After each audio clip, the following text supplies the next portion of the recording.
Trump baru 2 hari ketemu Putin di Alaska, langsung ngumumin sesuatu yang bikin sekutu barat kaget setengah mati. Ukraina tidak boleh gabung NATO. Wes, titik. Ndak pakai basa-basi.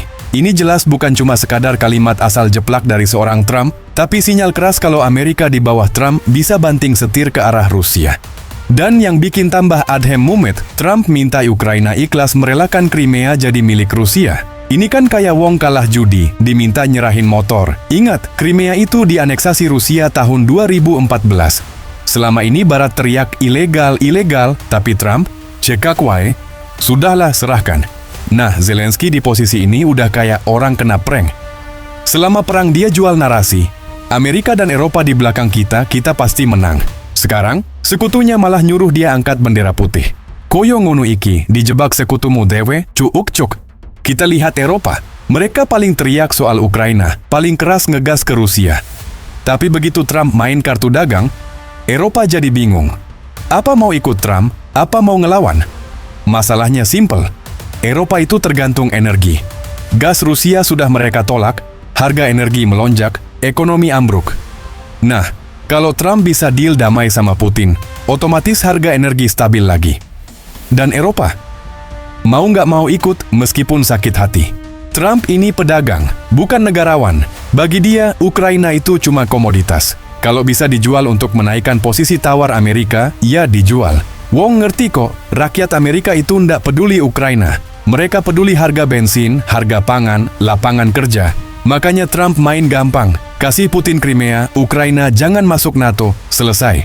Trump bisa jual ini ke rakyatnya sebagai kemenangan diplomasi.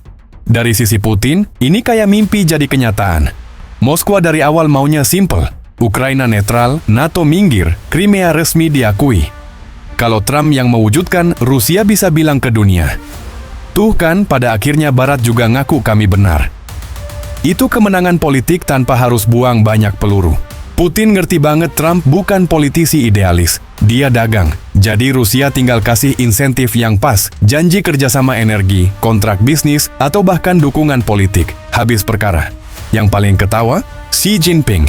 Cina ini paling happy kalau Amerika sibuk sama Rusia. Karena artinya fokus Amerika ke Asia Pasifik berkurang. Washington bakal sibuk jualan damai di Eropa, sementara Beijing punya ruang lebih besar buat main di Laut Cina Selatan. Bayangin kalau Trump lebih mesra sama Putin, otomatis Rusia nggak lagi total bergantung sama Cina. Itu berarti Tiongkok bebas fokus dorong pengaruhnya ke Asia Tenggara, Afrika, Amerika Latin. Xi bisa main lebih agresif di ekonomi dan militer, tanpa harus khawatir Rusia ditarik-tarik Amerika. Nah, sekarang kita kembali ke negara kita tercinta Indonesia. Wong kadang kita ini seneng banget jadi penonton, padahal posisi kita strategis. Pertanyaannya kita mau jadi pemain atau cuma pion di papan catur dunia? Pertama, jangan pernah terlalu percaya sekutu. Ukraina bukti hidup. Selama ini digadang-gadang jadi simbol perlawanan, dijanjiin senjata, duit, bantuan. Tapi begitu ada deal, bisa ditinggal gitu aja. Indonesia jangan sampai goblok koyo ngunu. Kalau mau survive, kita harus main banyak kartu. Jangan cuma sandar ke satu kekuatan. Kedua, energi jadi kunci.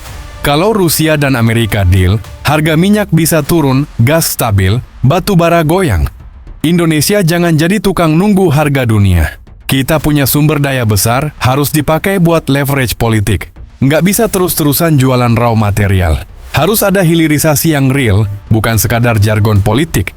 Ketiga, posisi ASEAN dan Laut Cina Selatan. Kalau Amerika sibuk di Eropa, Tiongkok bakal makin nekan ASEAN. Laut Natuna Utara itu pasti jadi target. Indonesia harus siap pasang gigi, perkuat militer, perkuat diplomasi. Ora iso mung ngandel slogan bebas aktif, tapi ndak punya kekuatan nyata. Dunia ini lagi main catur geopolitik kelas tinggi. Amerika, Rusia, Cina itu pemain utamanya. Eropa jadi cheerleader, Ukraina pion korban, negara-negara kecil. Tinggal milih mau jadi penonton atau ikut main. Indonesia harus sadar, kita nggak boleh jadi pion. Minimal kudu jadi kuda, bisa lompat zigzag, bikin lawan bingung. Jangan cuma maju satu langkah kayak pion, gampang disikat.